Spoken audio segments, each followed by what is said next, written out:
Hi, fellow nature lovers! Today's illustration is an homage to the fire salamander, one of Europe's most iconic amphibians.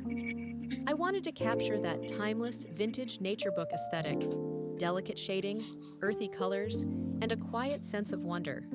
So while you watch this little creature take shape on paper, let me tell you more about its fascinating life. The fire salamander is famous for its bold black and yellow coloration, a warning signal that says, "Don't eat me, I'm toxic." These colors aren't just for show. Fire salamanders secrete potent alkaloid toxins from their skin to deter predators. In the cool, damp forests of Central and Southern Europe, this striking amphibian often hides under logs, stones, or leaf litter, emerging mostly at night or during rain. Unlike frogs and toads, fire salamanders don't lay clutches of jelly-like eggs in water. Instead, the female gives birth to fully formed aquatic larvae, already hatched, already wiggling, placing them gently into a cool stream or pond. There, the larvae grow and transform, eventually trading their gills for lungs before making their way onto land.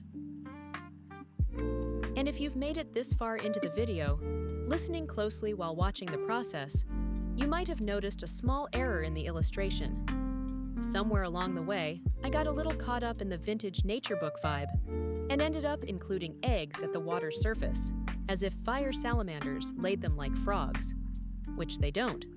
Just like a few early naturalists, I relied a bit too much on observation and not enough on what we now know. So let's chalk it up to artistic enthusiasm and maybe a tiny tribute to the beautifully imperfect way science and art have grown hand in hand over time. But the fire salamander isn't just visually fascinating, it also has some hidden superpowers. If it loses a limb or part of its tail, it can regrow it, right down to muscle, bone, and nerve. Scientists are still studying this ability, hoping it might unlock new approaches in regenerative medicine. Fire salamanders are also important indicators of forest health.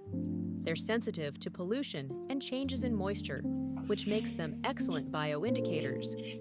A thriving population often signals clean water, stable temperatures, and a well-functioning forest ecosystem.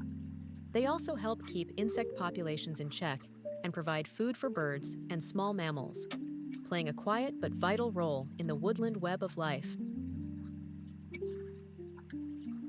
Fire salamanders can live surprisingly long lives, some up to 20 years in the wild, and even longer in captivity.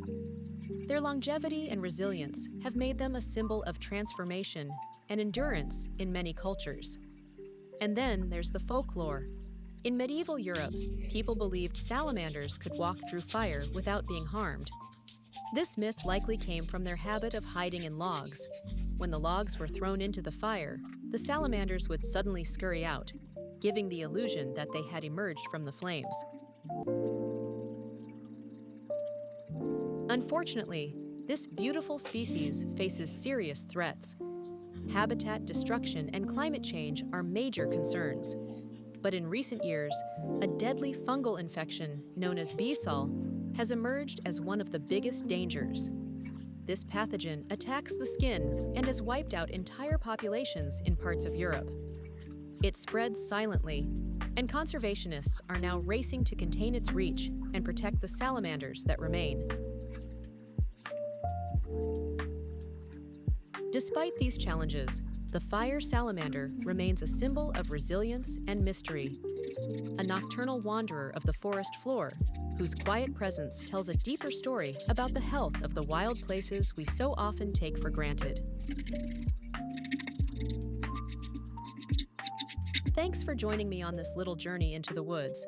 If you enjoyed the process and the story, I'd love for you to leave a like or a comment. And until next time, stay curious and keep celebrating the wild beauty of our natural world.